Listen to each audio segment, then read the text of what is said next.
शेतकऱ्यांच्या मागण्यांसाठी स्वतंत्र भारत पक्षाचे क्युमाइन क्लब समोर एक दिवसीय लाक्षणिक उपोषण। धुळे शहरातील जिल्हाधिकारी कार्यालय परिसरात स्वतंत्र भारत पक्षातर्फे पंजाबमधील शेतकऱ्यांच्या आंदोलनाला पाठिंबा देण्यासाठी आणि केंद्र सरकारच्या विरोधात एक दिवसीय लाक्षणिक उपोषण करण्यात आले। धुळे शहरातील जिल्हाधिकारी कार्यालय परिसरात असलेल्या क्युमाइन क्लबसमोर आयोजित या आंदोलनात विविध शेतकरी संघटनांनी आणि शेतकरी हितचिंतकांनी सहभाग घेतला। या उपोषणात जिल्हा अध्यक्ष श्री गुलाबसिंग रघुवंशी, अनिल घनवट, मधुसूदन हरणे, सीमा नरोडे, पुरुषोत्तम देवरे यांसह अनेक शेतकरी नेते आणि शेतकरी बांधव उपस्थित होते। त्यांनी केंद्र सरकारच्या शेतकरी आंदोलनावरील दुर्लक्ष आणि बळाचा वापर करून आंदोलन चिरण्याच्या भूमिकेचा तीव्र निषेध व्यक्त केला। आंदोलकांनी पंजाब आणि हरियाणा राज्यांच्या सीमेवरील शेतकऱ्यांच्या आंदोलनाकडे सरकारने तातडीने लक्ष देण्याची मागणी केली। सरदार जगजितसिंग डल्लेवाल यांच्या उपोषणाला 52 दिवस झाले असून त्यांची प्रकृती चिंताजनक आहे। पोलिसांनी बळाचा वापर केल्याने एका तरुणाचा मृत्यू झाला असून अनेक जखमी आहेत। यावेळी शेतकरी नेत्यांनी केंद्र सरकारने तातडीने आंदोलक नेत्यांशी चर्चा करून डल्लेवाल यांचे उपोषण थांबवावे, अशी मागणी जिल्हाधिकाऱ्यांना निवेदनाद्वारे केली। आंदोलन शांततामय पद्धतीने पार पडले असून शेतकऱ्यांच्या हक्कांसाठी लढा सुरू ठेवण्याचा निर्धार व्यक्त करण्यात आला। धुळे जिल्हा स्वतंत्र भारत पक्षाचा अध्यक्ष। आज जे आमचं उपोषण आहे ते उपोषण लाक्षणिक उपोषण आहे, एक दिवसाचं उपोषण आहे।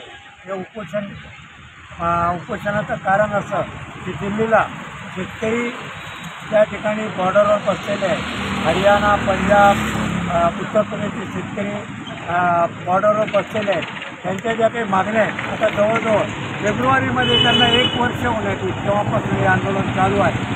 आणि या आंदोलनाचा भाग म्हणून आमच्या शेतकरी संघटनेचे राष्ट्रीय अध्यक्ष अनिल घनवट हे त्यांना भेटायला गेले की काय अडचणी आहे, का बरं सरकार बोलत नाही, तर प्रत्यक्ष भेटायचं। त्यांना फोनवरून कॉन्टॅक्ट केला, त्याच्यानंतर त्यांनी सांगितलं की या बुवा आपण काही वेगळे नाही, आपलं सगळं शेतकऱ्यांबद्दल दुमत नाही।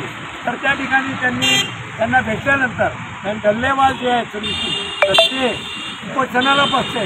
जवळजवळ त्यांचं 70 वर्ष वय आहे आणि ते पाण्याशिवाय काही घेत नाही आणि त्या ठिकाणी उपोषणाला बसते आहेत। त्यांच्या मागण्या अशा आहेत की सरकारने, कृषी मंत्र्यांनी किंवा संबंधित कोणीतरी आमच्याशी बोलायला यावं किंवा आम्हाला दिल्लीला येऊ द्यावं। आणि दिल्लीला जर आम्ही आलो तर त्या ठिकाणी त्यांनी सांगितलं की दिल्लीला आम्हाला येऊ द्या। तर त्यावेळेला त्यांनी सांगितलं की तुम्ही येणार तर आम्ही ट्रॅक्टरने तुम्ही यायचं नाही, त्याच्यानंतर आम्ही एसटीने येऊ। तरी गव्हर्नमेंटने, सरकारने त्यांना सांगितलं की नाही।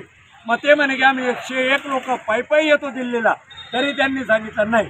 परत ते सरकारी प्रतिनिधी, कृषी मंत्री किंवा पंतप्रधान किंवा कोणीतरी संबंधित यांनी यावं आणि शेतकऱ्यांच्या ज्या मागण्या आहेत त्या मंजूर कराव्या असं आम्ही म्हणत नाही। आमचं एकच म्हणणं आहे की तुम्ही बोला तर खरं, तुम्हाला जे योग्य वाटेल त्याच्याबद्दल तुम्ही पाठिंबा द्या किंवा त्यांना मंजूर करा।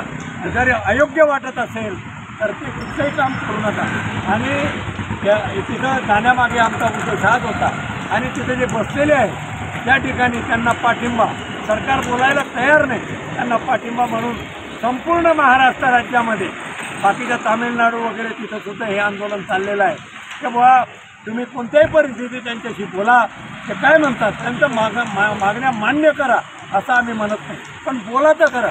सरकार इतकं निगरगट्ट आहे तर बोलायला तयार नाही, याच्यासाठीच आम्ही या ठिकाणी उपोषणाला बसलो आहोत।